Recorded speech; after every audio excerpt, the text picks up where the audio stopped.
Bonjour à tous et bienvenue dans Face au territoire, une émission de télévision à la fois à la télévision, bien sûr, en direct, chaque jeudi à 9h30 et en même temps sur le numérique. C'est une émission cross-média. Face au territoire, c'est donc en direct sur TV5 Monde. Chaque jeudi, c'est 403 millions de foyers, 200 pays, 14 langues et en direct sur les plateformes de ouestfrance.fr, de nicematin.fr, de varmatin.fr et de notre partenaire également France Antilles, en léger différé pour des raisons locales. Bonjour Xavier Bertrand, bonjour. Merci d'être notre premier invité. Merci de votre invitation. Cette nouvelle formule Face au territoire. Le titre dit tout de l'émission. Vous êtes président de la région Hauts-de-France et vous êtes, bien sûr, nul ne l'ignore, candidat à l'élection présidentielle. Xavier Bertrand, une actualité après l'intervention d'Emmanuel Macron et à la veille de plusieurs manifestations qui se profilent ce week-end, regroupant des gens, des citoyens, de plus en plus hostiles à la vaccination. On les appelle d'ailleurs, ils ont déjà un nom, un surnom, les anti-vax. Au moment où plusieurs scientifiques, des médecins, expliquent qu'il va falloir une 3e dose de vaccin pour combattre les nouveaux variants, car il y en aura plusieurs, on le sait maintenant. Est-ce qu'il y a un risque de coupure, de fracture entre les gens, de gilet jaunisation de la situation? Est-ce que la société française est prête aujourd'hui à affronter cela? Il y a encore des appels à manifester dès ce week-end, notamment sur les réseaux sociaux. La France est un pays fracturé depuis longtemps. Et l'enjeu des responsables politiques, de tous, et bien évidemment du président de la République, c'est de réduire ces fractures, c'est d'apaiser le pays. Mais en attendant, on parle de la crise sanitaire. La seule façon de terrasser la Covid, la seule façon de reprendre une vie normale, la seule façon de sauver des vies et d'éviter des malades, c'est la vaccination. Il n'y en a pas d'autre. Et je n'ai pas entendu d'ailleurs de propositions de mesures alternatives de la part de qui que ce soit. Donc les décisions sont difficiles. Je les ai appelées de mes voeux depuis déjà bien longtemps. Donc aujourd'hui, s'il n'y a pas la vaccination, on va rester dans ce tunnel avec aussi les malades et aussi des drames. Est-ce que vous approuvez le ton du président de la République dans son allocution? Est-ce que vous soutenez à fond Emmanuel Macron dans cette affaire? Je l'ai dit voilà quelques jours. Au nom de la cohérence, j'ai toujours la même position, et notamment sur l'extension du pass sanitaire. Je sais aussi qu'il y a toujours plus efficace que contraindre, c'est convaincre. Mais en attendant, au moment où nous sommes, il nous faut absolument qu'il y ait un maximum de vaccination. Alors, je me mets aussi à la place de toutes celles et ceux qui attendaient encore en se disant « je n'ai pas été malade, attendons encore un peu » et qui là, au moment des vacances, voient tous leurs plans complètement modifiés et qui doivent s'organiser. C'était la question notamment des adolescents, c'est la question de la restauration, c'est le monde de la culture qui dit « attendez, on ne va pas recommencer le 2 poids 2 mesures, laissez-nous nous adapter ».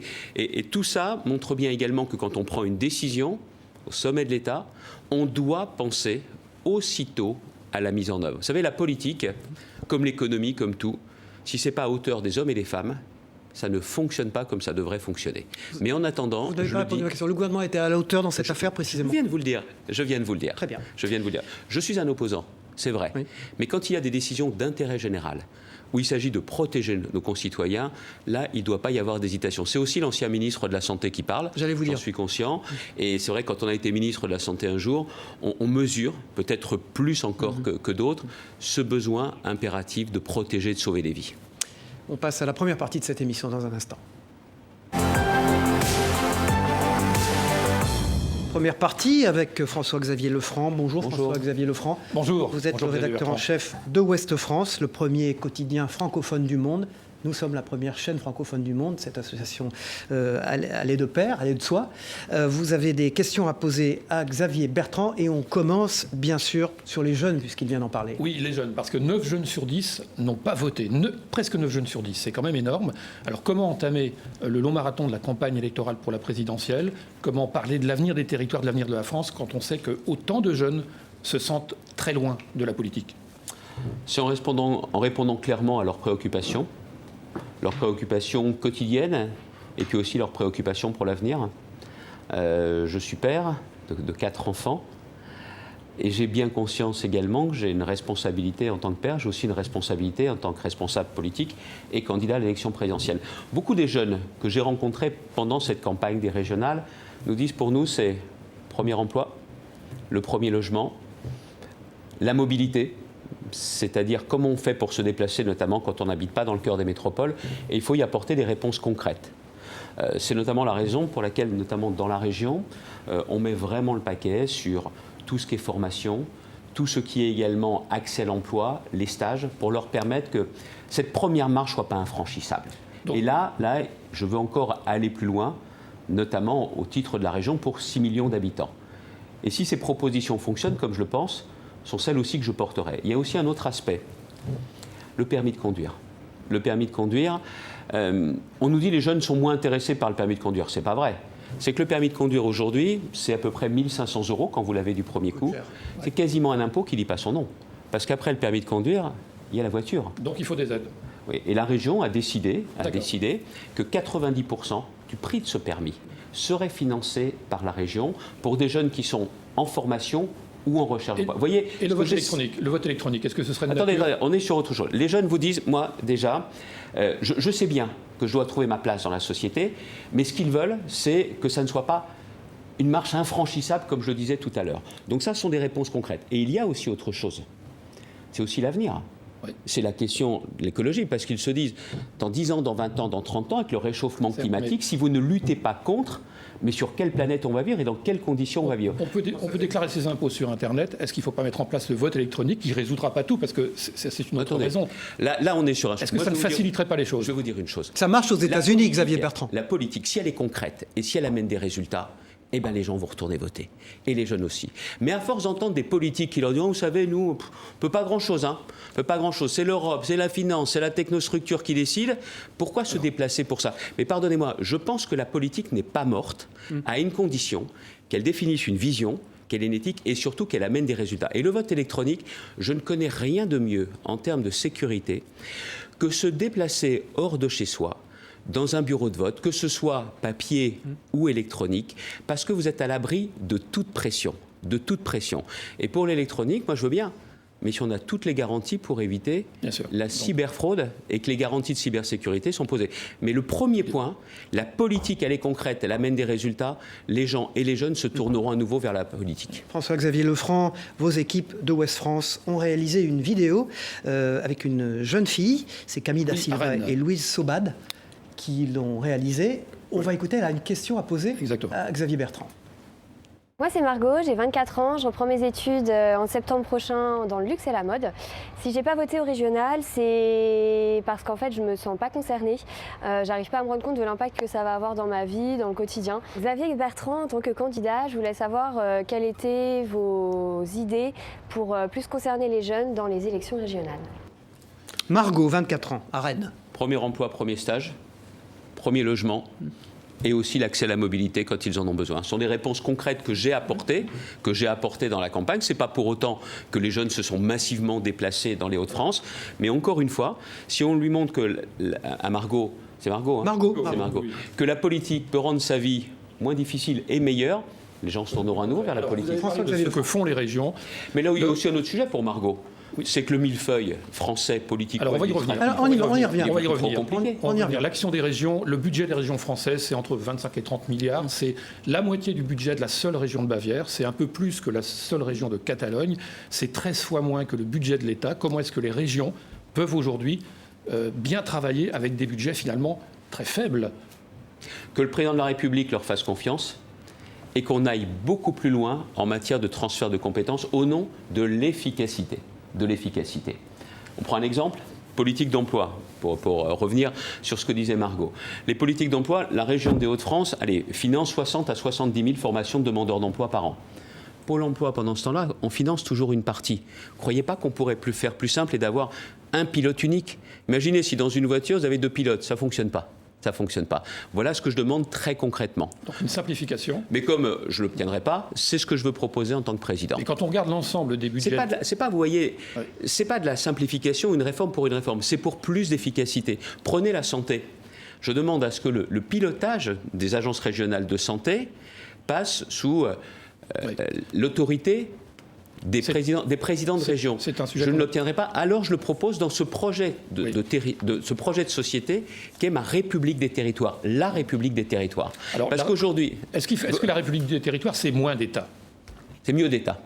Parce que j'ai besoin d'un État qui assure la protection des Français, la sécurité, la justice, la lutte contre l'islamisme, la reprise en main de notre politique migratoire, la défense nationale. Ça, c'est à l'État de le faire et à personne d'autre. Et puis il y a aussi les grandes orientations, les grandes directions, l'équité, la justice, c'est-à-dire sur l'éducation, sur la santé. Mais pour le reste, je veux aussi qu'il y ait un État dans les territoires. Je fais 100 fois plus confiance à un préfet qui connaît la réalité qu'au directeur d'administration centrale. Le centralisme, et on s'en est rendu compte avec la crise du Covid, c'est un cadavre qui nous encombre aujourd'hui. Et donc, si vous voulez un maximum d'efficacité, c'est plus de compétences pour les collectivités locales. C'est aussi plus de pouvoir aux préfets, notamment pour des implantations d'entreprises, qu'au niveau national. Et puis, c'est aussi autre chose. C'est de permettre à nos concitoyens de bien vivre là où ils sont. Vous parliez des Gilets jaunes tout à l'heure. Il y a eu 2 messages très forts dans les Gilets jaunes des ronds-points. Pas ceux qui sont allés massacrer l'Arc de Triomphe et qui sont allés avec les Black Blocs. Ceux qui n'ont jamais rien cassé. Leur message était très simple pour moi. Quand on travaille et qu'on n'y arrive pas, ça ne peut pas durer. Et d'autre part, quand on n'habite pas dans le cœur des métropoles, on n'est pas des citoyens de seconde zone pour autant. Ce que je veux également, c'est que l'on fasse à nouveau confiance aux territoires, qu'on investisse massivement dans les territoires et que l'on puisse également permettre à ceux qui ne veulent plus vivre dans les métropoles de pouvoir s'installer, notamment dans nos territoires. C'est un projet de société, ce n'est pas seulement une décentralisation. Pour être un bon président de la République, il faut avoir été président de région ? Ou d'autres expériences. Un maire également. Il connaît. Vous savez, il y a 2 aspects. Je vous disais tout à l'heure, la politique, si elle n'est pas faite à hauteur d'hommes et de femmes, ça ne fonctionne pas. Quand vous avez été confronté, notamment au pied d'un immeuble, à ce que vivent les résidents en termes d'insécurité, à ça, vous l'oubliez jamais.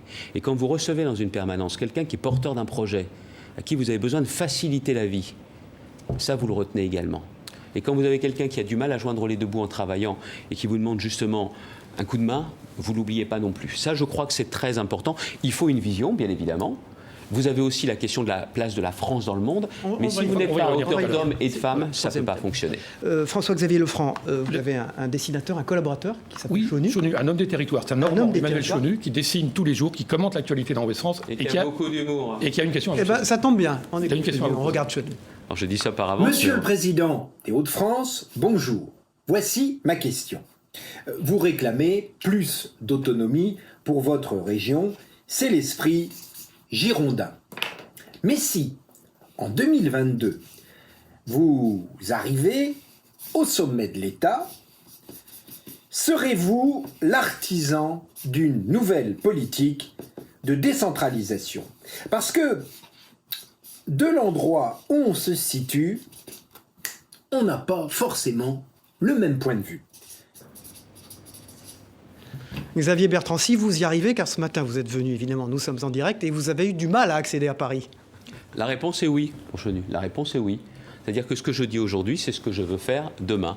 Vous savez, j'ai beaucoup de défauts, mais je ne pense pas être incohérent. Et au nom de la cohérence, ce que je demande aujourd'hui, c'est pour un meilleur fonctionnement du pays. Et je vous l'indiquais, un président de la République doit aussi se concentrer sur quelques grands défis, des priorités. Moi, je ne vais pas faire 200 propositions. Une question de François-Xavier Lefranc assez précise. Attendez, juste pour être très très clair, il n'y a pas 30 réformes à faire. Les Français veulent quoi? Ils veulent vivre en paix et en sécurité.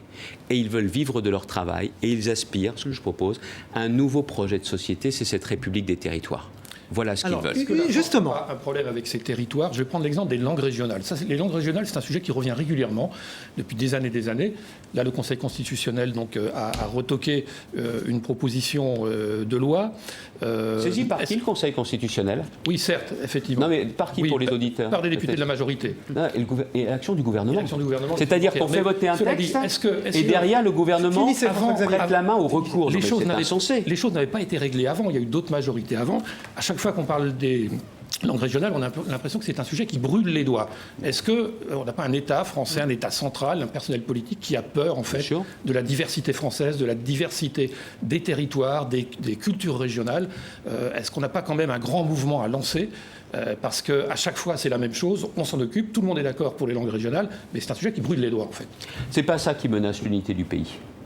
La République une et indivisible, ce ne sont pas les langues régionales qui justement menacent cet édifice. Il y a beaucoup d'autres choses qui menacent cet édifice. La culture du woke, l'intersectionnalité, où là on va dresser les Français les uns contre les autres. Et encore une fois, c'est toujours bien d'expliquer ce que l'on fait pour montrer si on est en cohérence.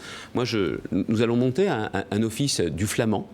Je crois aussi à la place du Picard, parce que ces langues régionales, elles apportent de la diversité et elles permettent aussi de respecter l'identité de chacun. Dans quel cadre ? Est-ce qu'il faut modifier la Constitution ? Le cadre républicain. Le cadre républicain. Déjà qu'on arrête aussi de mettre un coup d'arrêt à ce qui existe et ce qui marche aujourd'hui dans notre pays.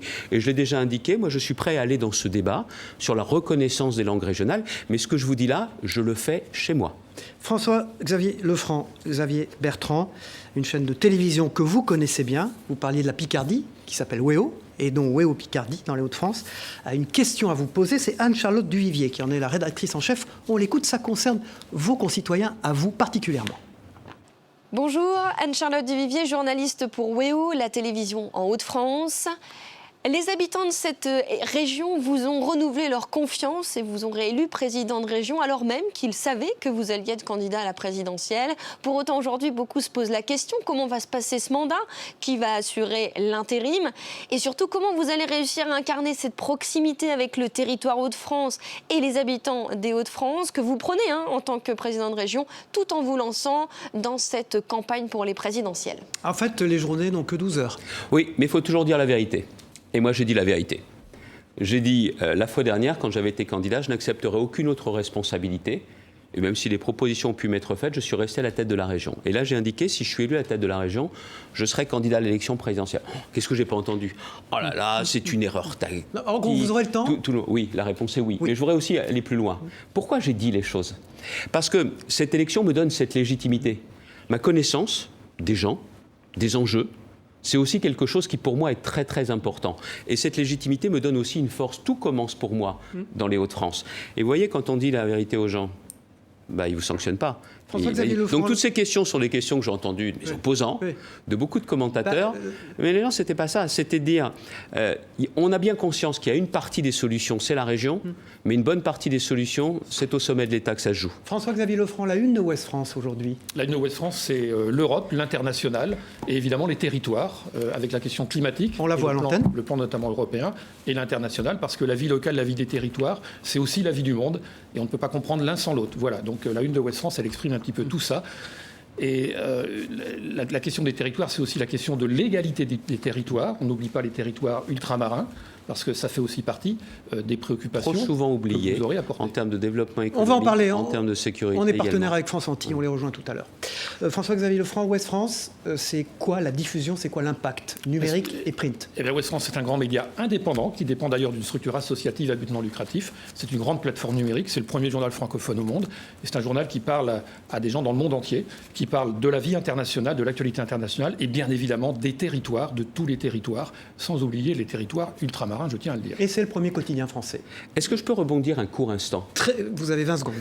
Ce qui montre bien, c'est qu'on peut être très ancré dans son territoire et comprendre qu'on a forcément un destin national et qu'on est aussi lié à l'Europe. C'est pas du tout antinomique. Quand je parle des territoires, c'est pas une opposition province-Paris. C'est pas une opposition métropole-ruralité. C'est tout simplement un tout, mais faire en sorte que chacun se sente respecté et puisse trouver sa place dans notre République. C'est ça qui est très important. Et la une montre que tout ça n'est absolument pas antinomique, au contraire. Voilà, vous êtes dans Face au territoire, la première émission politique à la télévision et sur le numérique, avec comme partenaire Ouest France. Merci François-Xavier Lefranc. Je vous retrouve au mois de septembre pour la continuité de cette émission, tous les jeudis à 9h30 en direct. Et on peut nous voir actuellement sur les plateformes de Ouest France, westfrance.fr. Dans un instant, Denis Caro nous rejoint. Merci. Bonjour Denis Caro, vous venez de Nice, vous êtes le directeur des rédactions du groupe Nice Matin et de Var Matin. Et vous êtes là pour parler avec Xavier Bertrand. Bonjour. En un jour un peu triste, puisque nous sommes au lendemain d'un anniversaire terrible. Le 5e anniversaire de l'attentat du 14 juillet. Il y a 5 ans, 2016. du 14 juillet à Nice. Vous avez une question d'ailleurs pour Xavier Bertrand à ce sujet. Oui, on va démarrer, Xavier Bertrand. Vous avez évoqué tout à l'heure la régionalisation des politiques de santé.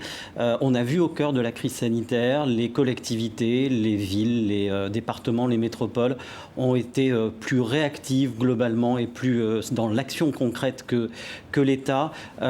Qu'est-ce qu'il faut faire aujourd'hui ? Il faut que l'État s'efface, que les ARS qui ont été créés il y a 10 ans disparaissent et quel doit être le fonctionnement en matière de santé en région ? qu'elle passe sous le pilotage des élus, notamment des élus régionaux, et qu'en cas de crise sanitaire, elle passe sous le pilotage des préfets. Les préfets sont vraiment réactifs. Ils connaissent le terrain, ils connaissent les élus. Mais ce n'est pas dans le bureau d'un ministère qu'on doit décider si sur telle ou telle plage, on va interdire... Vous êtes très laudateur à l'égard des préfets, toujours. Oui, mais parce que, excusez-moi, ce sont des représentants de l'État qui d'ailleurs devraient représenter tout l'État. Ce n'est pas normal que dans un territoire, le préfet, ce ne soit pas l'équivalent du Premier ministre et qu'il représente l'État. Et qu'il ait aussi la possibilité d'adapter les règles nationales. C'est vrai que moi, j'ai un préfet, il quitte ses fonctions, donc je peux en parler. Michel Lalande, je ne gênerai pas. Avec lui, grâce à lui, on a eu des implantations d'entreprises que l'application stricte de la réglementation nationale ne nous aurait pas permis d'obtenir. Il va partir, ce sont des milliers d'emplois sur lesquels nous avons pu travailler ensemble. Et notamment sur la santé, je pense que si on veut de la réactivité, il faut faire confiance aux élus, il faut donner la main aux élus. Les gens des ARS, s'ils se lèvent le matin, ils cherchent à faire bien, mais ils sont coincés par des directives nationales. C'est ce centralisme dont je parlais tout à l'heure. Il est dépassé. Et aujourd'hui, il empêche la France d'avancer. Donc vous le voyez, quand je parle des préfets, je ne veux pas moins d'État. Je veux peut-être moins d'État à Paris dans des domaines qui ne sont pas de la compétence stratégique de l'État, mais pour le reste, qu'on fasse confiance. C'est la question de la confiance et de la respiration qui est la clé. Jusqu'où pourraient aller les compétences des préfets, les compétences spécifiques? Les compétences des préfets, c'est, en matière de santé, c'est en termes de crise sanitaire. Et pour le reste, le pilotage, la façon dont on va mettre en place des maisons de santé, il faut aller vite. Vous avez des médecins qui sont prêts à s'impliquer. Vous ne pouvez pas avoir 20 réunions et vous ne pouvez pas avoir 2 ans de procédure. Il faut aller vite. Et les élus sont conscients de cette réactivité. Ça permettra d'être plus efficace, notamment sur la question qu'on connaît tous en région des déserts médicaux. Exactement. Mais je vous le dis, les agents de l'État ne cherchent pas à mal faire, mais ils n'ont pas la liberté d'action qu'ont les élus. Et les élus, surtout les élus locaux, sont vraiment conscients d'une chose. Nous avons une obligation de résultat. L'efficacité. Et là, elle n'a pas de référence partisane, l'efficacité. Elle cherche à bien faire. Votre vision sur les consultations numériques par Internet, vous avez souvent dénoncé dans le passé, un des premiers à dénoncer l'imam Google, certaines dérives de l'Internet. C'est 2 choses différentes. Certaines dérives. Est-ce qu'il n'y a pas du bon à cela? Non, mais attendez, les consultations numériques, très bien, mais il faut qu'il y ait quelqu'un derrière, en chair et en os. Et il faut des médecins. Moi, j'ai des expérimentations que nous avons lancées. On était l'une des premières régions sur ces consultations numériques. Mais vous ne ferez pas arriver les gens qui vont rentrer dans une sorte de boîte et puis derrière, ça va être lu par l'intelligence artificielle. Moi, je veux garder des gens en chair et en os. C'est l'une des réponses, mais ce n'est pas la seule. C'est pas la seule. Et j'ai bien l'intention, dans les propositions que je ferai à l'occasion de cet été, où je vais commencer à aller à la rencontre des Français, profondeur, en prenant le temps, sans forcément les médias, de tester des idées et de voir également ce que les gens souhaitent. J'ai l'image des Hauts-de-France, j'ai la connaissance des Hauts-de-France, mais je veux voir si dans les autres régions, ça correspond aussi à mes convictions profondes. Et je vais faire des propositions, notamment pour ouvrir davantage de points d'urgence, notamment de services d'urgence sur l'ensemble du territoire. Ça, c'est ce que nos concitoyens attendent beaucoup. Franck Fernandez, de chez vous, de Nice Matin, est allé à la rencontre d'une jeune fille à Nice qui s'appelle Amina et qui a une question à vous poser. Xavier Bertrand, on l'écoute. Bonjour Monsieur Xavier Bertrand, je m'appelle Amina, je suis niçoise. Que comptez-vous faire pour qu'un attentat comme celui de Nice ne se reproduise plus? Voilà, vous savez que les Français vous attendent sur la sécurité, sur ce besoin de sécurité. Le risque zéro n'existe pas. Celui qui dirait cela est un menteur. Et on ne pourrait pas lui faire confiance. Ce qui est vrai, vous parliez de l'attentat de Nice, ça fait partie, hélas, des moments où on se souvient exactement de ce que l'on faisait quand on a appris les choses. Je me rappelle, j'étais à Marc-en-Barœul à ce moment précis et ça nous a tous marqués. Il y a une guerre qui nous est déclarée depuis longtemps par les islamistes. Et dans cette guerre, au terme de cette guerre, ça sera eux ou nous. Alors c'est eux qu'il faut éradiquer. Ça veut dire qu'on doit avoir aucune complaisance et on doit s'attaquer à eux en permanence. Qu'est-ce qu'on peut faire qui n'ait pas été déjà fait? Il y a beaucoup de dispositifs, ils sont régulièrement renforcés à chaque fois qu'il y a un nouvel attentat. Ce n'est pas pour autant que tout est appliqué. Qu'est-ce qu'il faut faire aujourd'hui? Déjà, il faut tout appliquer. Ça, c'est la première des choses, avec force. C'est une guerre, je vous ai dit. C'est une guerre. Tous ceux qui prêchent contre la France, tout cela doivent être mis hors d'état de nuire. Et nous devons aussi avoir, avec un certain nombre d'États dont nous pensons, avec des éléments forts à l'appui, qu'ils financent des groupes qui sont anti-France, ces États-là, on doit avoir une discussion pour leur dire maintenant c'est terminé, ou alors vous n'êtes pas des amis de la France. Et encore une fois, il faut traquer tous ceux qui continuent à préparer les attentats contre la France. C'est un discours qu'on entend depuis des années. Oui, mais je vais vous dire une chose. Moi, j'ai conscience que c'est une guerre et que ce qui est en cause, ce qui est en jeu, c'est la France et ce que nous sommes. Pourquoi sommes-nous le pays le plus attaqué ? Parce que nous avons ce principe de laïcité que nous voulons faire respecter. Parce qu'on est le pays de l'universalisme. On est tout ce qui ne leur convient pas. Et ils se disent qu'en abattant la France ou en faisant en sorte que les Français aient peur, dans ces conditions-là, ils réussiront. Et j'ai conscience que cette guerre-là, je veux l'amener pour les Français, je l'amène aussi pour mes enfants. Je n'ai pas envie que mes enfants grandissent en baissant la tête ou en évitant certains quartiers. Quand vous voyez cette jeune Mila, comment on peut accepter qu'une adolescente soit obligée de vivre recluse ? Il y a eu cette condamnation, d'accord, mais tout simplement parce que sur les réseaux sociaux, elle a eu ses propos. Non mais dans quel monde on vit ? On aurait pu imaginer qu'un jour en France, au XXIe siècle, on serait là. Ça veut donc dire que le président de la République doit être convaincu qu'il est le chef des forces armées, aussi le chef des forces de sécurité, et qu'il doit porter ce combat en permanence. Ça ne se fera pas du jour au lendemain, pas d'un claquement de doigts, mais le président de la République a cette responsabilité particulière, et déjà de nommer les choses. Xavier Bertrand. C'est l'islamisme qui aujourd'hui est notre ennemi et nous pose problème, alors on doit s'y attaquer. Xavier Bertrand, vous avez évoqué une peine de 50 ans pour tout détenu condamné pour terrorisme. Est-ce que c'est vraiment réaliste ? Et pourquoi ça ne le serait pas ? Vous avez quelqu'un qui commet un attentat terroriste à 20 ans ? À 50 ans, on pense qu'il n'y a plus aucun risque. 50 ans après, je pense qu'on a davantage de chances de protéger les Français. Et je veux être très clair là-dessus. C'est pour ces actes de terrorisme, c'est une peine incompressible. Incompressible. Parce que le terrorisme, c'est aussi, au-delà des victimes, je pense notamment à celle de Nice, et pas seulement, enfin Nice, il y a aussi Notre-Dame de l'Assomption à Nice, c'est protéger les Français, c'est les mettre hors d'état de nuire. Oui, je veux protéger les Français. Et à ceux qui nous disent que cette mesure est dure, est-ce qu'ils font, les autres ? Xavier Bertrand. On doit continuer à être faible ? Non, je ne veux pas de cette faiblesse. Et il y a beaucoup de pays qui ont réussi, parce qu'ils ont été durs face à ceux qui nous veulent du mal. La présence d'Éric Zemmour, potentiellement dans la campagne électorale présidentielle, vous en pensez quoi ? Rien. C'est quoi, c'est un commentateur ou c'est un acteur politique ?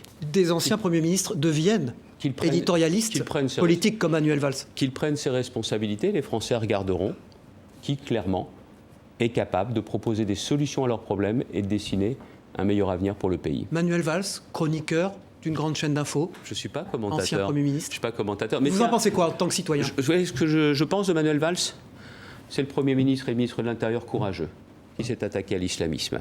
Et depuis des années et des années. Voilà ce que je retiens, ce que j'ai envie de dire principalement de Manuel Valls. Denis Caro, quelqu'un d'autre dans votre groupe qui s'appelle Cyril Boutier, qui est directeur des rédactions du groupe France Antilles, partenaire de cette émission. Nous n'oublions pas les territoires d'outre-mer. Xavier Bertrand, vous en avez parlé au démarrage de cette émission, a une question à vous poser en ampex, en duplex, depuis la Martinique, depuis Fort-de-France. On l'écoute. Bonjour, Cyril Boutier, directeur éditorial de France Antilles et de France Guyane. Xavier Bertrand, les territoires, ce sont aussi les outre-mer. Quelle place leur donnerez-vous dans votre campagne présidentielle ? Comment comptez-vous répondre aux attentes des habitants, singulièrement aux Antilles et en Guyane ? C'est la même logique. Vivre en paix et en sécurité. Or, on sait bien que les questions de sécurité dans nombre de territoires d'outre-mer ne sont pas assez garanties. Et c'est aussi vivre de leur travail, c'est la question du développement économique. En n'oubliant pas, alors, c'est vrai que quand j'étais ministre de la Santé, ministre du Travail, surtout ministre de la Santé, j'ai passé beaucoup de temps outre-mer, parce qu'il y a eu notamment à La Réunion cette crise terrible du chikungunya, où on a réussi vite, avec le concours des populations locales, des élus, à éradiquer le chikungunya. Et je sais que pour les outre-mer, il y a quand même cette idée loin des yeux, loin du cœur. Quand je vous disais justement que cette politique des territoires, cette République des territoires, elle comptera bien s'appuyer sur les Outre-mer. Je me rendrai bien évidemment dans les Outre-mer pendant cette campagne, mais je sais que pour moi, ça tient une place bien particulière. C'est pas la même France sans les Outre-mer. C'est aussi un réservoir de voix, politiquement. Oui, enfin, si vous regardez les résultats, je pense que celui qui s'attache uniquement à la question des niches électorales, celui-là n'a rien compris, il ne mérite pas d'être président de la République. La vraie question, c'est de savoir si tout cela fait partie de cette République une et indivisible. Pour moi, la réponse est oui. Denis Caro, la une de Nice Matin aujourd'hui. La une de Nice Matin, mais c'est l'hommage à Paris démarré à Nice 5 ans après l'attentat, avec à la fois la venue de Jean Castex à Nice hier après-midi, mais aussi la police municipale de Nice qui a défilé pour la première fois, une police municipale défilée sur les Champs-Élysées pour le 14 juillet. C'était en remerciement pour son action, puisque c'est la police municipale qui a neutralisé le terroriste de la basilique de Nice. Nice Matin, en 2 mots, plateforme et diffusion. Nice Matin, le premier média du Sud-Est, avec une audience lecteur de 500 000 lecteurs, de 18 millions de visiteurs et des formats de plus en plus diversifiés. Je vous invite notamment à aller voir le long format vidéo qu'on vient de faire justement sur la promenade des Anglais 5 ans après. Xavier Bertrand, vous me disiez que vous avez un attachement particulier à la Méditerranée, que vous adoriez cette mer. Oui, j'ai... Une partie des vacances, ça finit toujours par les Hauts-de-France, mais il y a aussi à la fois la Côte d'Azur et la Corse. L'île Rousse. Et la Corse, la Balagne. J'aime passionnément la Corse, ce mariage qu'il y a en Balagne entre la montagne et la mer. Et c'est vrai que toutes les mers, tous les océans sont beaux, mais la Méditerranée, c'est une résonance particulière. La Balagne qui est touchée par des Oh mesures. que oui. Oh que oui. Denis Caro. Tout à fait, avec un Merci. couvre-feu et des premières mesures, c'est vrai. Rendez-vous en Ce qui septembre. montre bien que ce danger, il est loin d'être éradiqué et qu'on a besoin de se protéger au maximum. Denis Caro, rendez-vous en septembre. Donc chaque jeudi en direct à 9h30. Je rappelle que Face au territoire est diffusé sur les plateformes numériques et donc les sites de nicematin.fr et de varmatin.fr. Dans un instant, Yves Bigot nous rejoint sur ce plateau. Yves Bigot, vous êtes le directeur général de TV5 Monde. Bonjour. Donc cette troisième chaîne en termes de diffusion mondiale, après MTV et CNN, donc 200 pays, 14 langues, 403 millions de foyers maintenant. Et vous avez évidemment des questions pour quelqu'un qui aspire à devenir président de la République, des questions internationales. Bonjour Xavier Bertrand. Bonjour. Le 24 avril au soir, si vous êtes président de la République, vous allez avoir du boulot, mais pas seulement celui-là, puisque vous hériterez pour 2 mois et 1 semaine de la présidence tournante de l'Union européenne. Or, l'Europe, il y a des tas de choses formidables, mais ça manque de discipline. On voit aujourd'hui que la Hongrie, la Pologne, même vos voisins flamands, n'appliquent pas les réglementations européennes. Donc, quelle est votre vision si vous êtes le futur président de l'Union européenne ? J'aurai l'occasion à l'automne de présenter ma vision de l'Union européenne et j'ai eu l'occasion notamment de m'en expliquer, d'en parler en détail avec Armin Laschet, qui, vous savez, qui est le candidat, qui est le ministre-président d'un Länder important, très important, Rhénanie-Westphalie, avec qui je suis jumelé, et qui est candidat à la chancellerie, comme successeur d'Angela Merkel.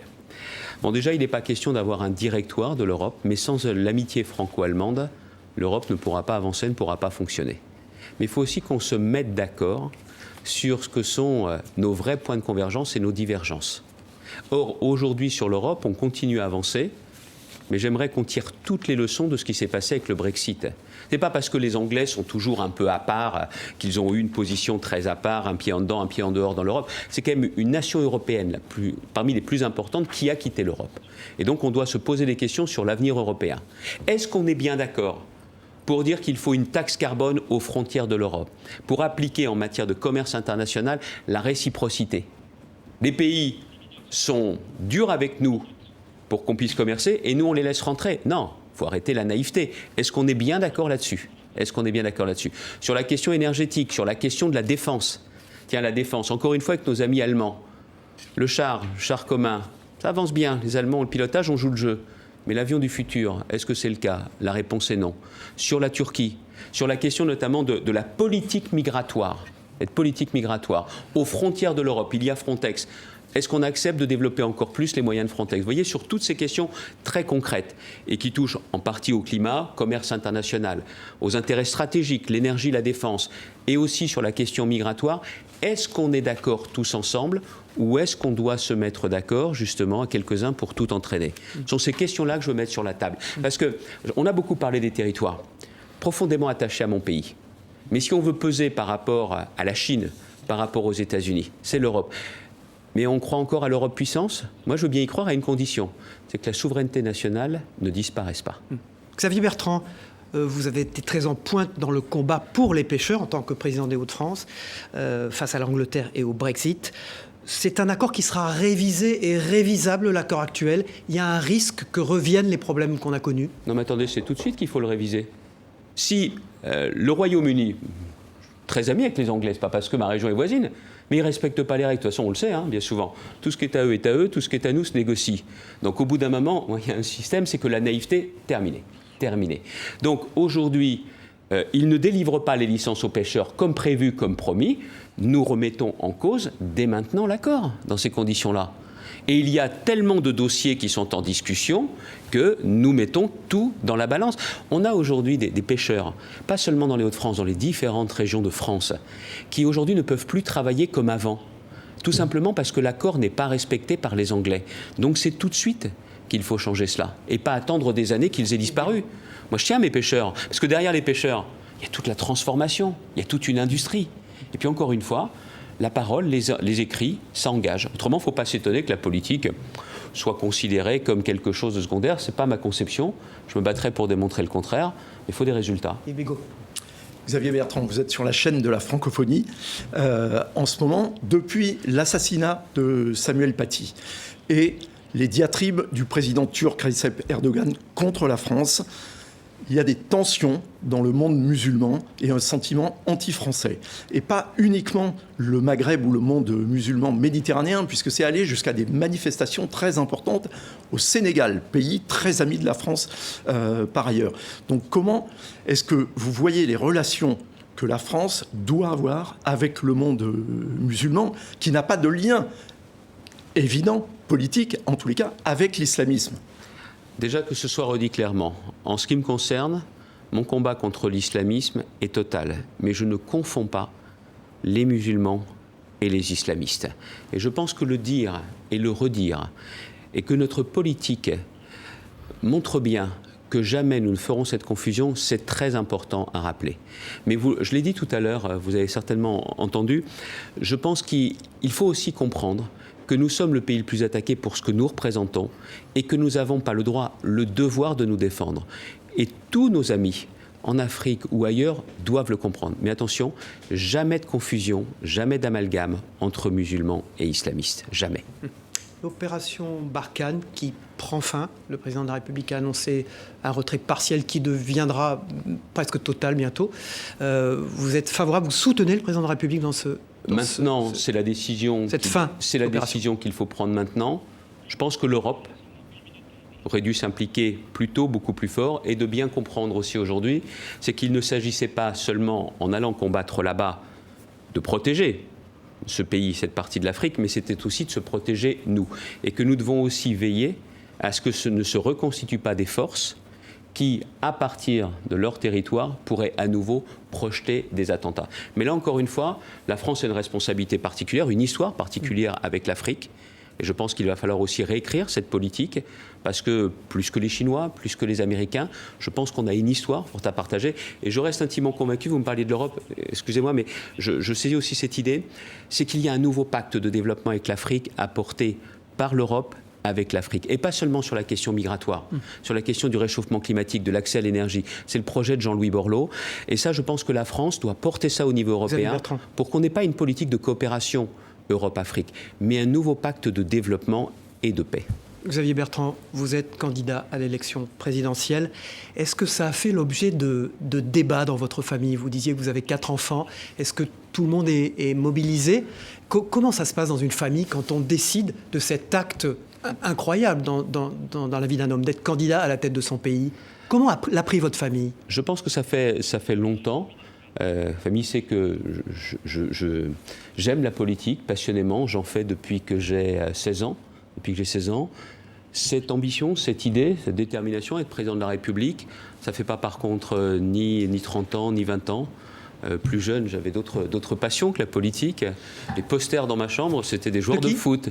Michel Platini, Johan Cruyff, par exemple. Et donc, je n'étais pas de ceux qui disaient « je suis président de la République », pas du tout. Mais je pense aujourd'hui... Vous ne leviez pas adolescent en vous rasant tous les matins en y pensant? Vous ne rasez pas déjà quand vous êtes adolescent. Encore pas. Yves Bigot, oui, regardez. Mais je pense que cette détermination, cette conviction, il l'accepte totalement. Un peu plus compliqué pour les adolescents. J'ai des jumeaux qui ont un peu plus de 14 ans. Pour eux, c'est un peu plus compliqué, j'entends bien. Mais c'est vrai, vous avez raison. C'est un choix qui est personnel, mais c'est aussi au bout d'un moment des contraintes familiales. Mais chacun est conscient que ma détermination est totale. Merci beaucoup Xavier Bertrand d'avoir été le premier invité de Face au territoire. On se retrouve au mois de septembre, tous les jeudis à 9h30 en direct sur TV5 Monde. Yves Bigot. Merci à Ouest France et Nice Matin, ainsi qu'à France Antilles. Merci à Nicolas Renard, à Pascal Quentin, à Véronique Rosenwag, à Thierry Barbedette aussi de TV78 qui a coordonné l'action des télévisions locales dans cette affaire, et à Claude Perrier, le PDG de France Antilles. Merci Xavier Bertrand. Merci à vous. Et bon été à vous, studieux d'après ce qu'on a compris. Au revoir à tous, à très vite.